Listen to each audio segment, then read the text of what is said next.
ಹಿಡಿಲಿಲ್ಲ ನೀ ಯಾವ ಧರಕಾರ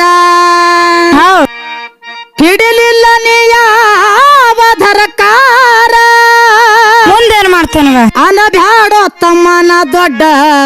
ಸೌಕಾರ ಬಿಟ್ಟು ಬಿಡು ನಿನ್ನ ಮಮಕಾರ ಸ್ಥಿರವಲ್ಲೋ ತಮ್ಮ ಈ ಶರೀರ